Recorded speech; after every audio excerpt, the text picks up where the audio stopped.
Well,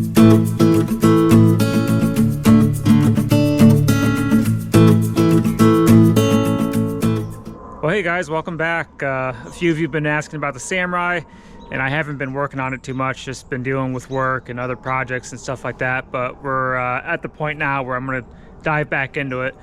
And the next step is really some body work. The outside, the Samurai is actually in pretty good shape, but there is some Bondo here that I want to kind of take off and see what's going on there. And one of the things I'll be doing is taking off these fenders. And if you look underneath, there's actually like a lip here that I'm going to flatten out. So basically whatever height this inside is going to carry out to the edge to give me a bigger wheel well, because this thing flexes so much that it does kind of go up into the wheel well quite a bit. And instead of putting bigger bumpers to limit that, I'm gonna just shape this out so it can handle more flex and larger tires. And I will be removing these, and there's like this plate that's welded in that I'm going to take out and smooth out. All that does is collect dirt. I'm surprised it doesn't rust to begin with. And the other thing I need to do, the Samurais have like this rubber coating on it that a lot of times there'll be some rust underneath. I don't think mine's bad.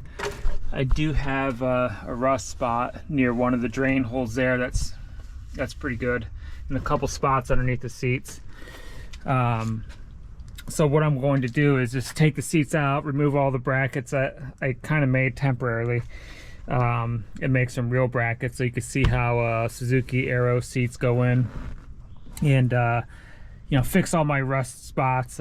I'll tell you this right now, I'm not a body guy, so you know, whatever I do, I'm not sure if it's right or not, but I'm willing to fail. So I'm gonna go ahead and you know, fix whatever rust spots I can. This isn't gonna be a show truck, but just while I'm here, it's like, well, I might as well just do it. And I'll likely rhino line the inside, or some kind of bed liner, and then after that I'll come to the outside and I'll paint the Jeep as well. I'm still not sure, you know, it's either going to be a Rust-Oleum paint job or some kind of bed liner type coating on it. So that's where we are with that. You know, my next video will probably be me removing the gas tank so I could fix some of the spots above the gas tank that have a little bit of rust in it. But after that, I'm guessing that'll take me for sure probably until middle of January, depending on the weather and how things go. I mean, it is the holiday season, so that kind of occupies a lot of time. But yeah, once that's done, then I'm going to dive into putting all the drivetrain in there, and you know, hopefully start wheeling early next year. It's been a long time, so that's where we're at with it. The Jeep is still here too, and basically the way I do my projects is whenever the main project has some downtime where I'm waiting on parts, I'll hop in the next one, which will be the Jeep. So, and I'll probably start seeing, you know, if the motor's in good shape, and kind of going through it to see what's good and what's not good, to see ultimately what we're going to do with it, because you know, that one's really rusty.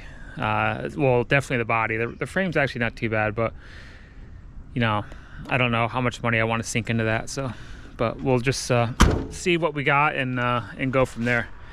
But that's it for today. If you guys want to see anything specific, just let me know in the comments, and I'll see what I could do to help you out. All right, thanks.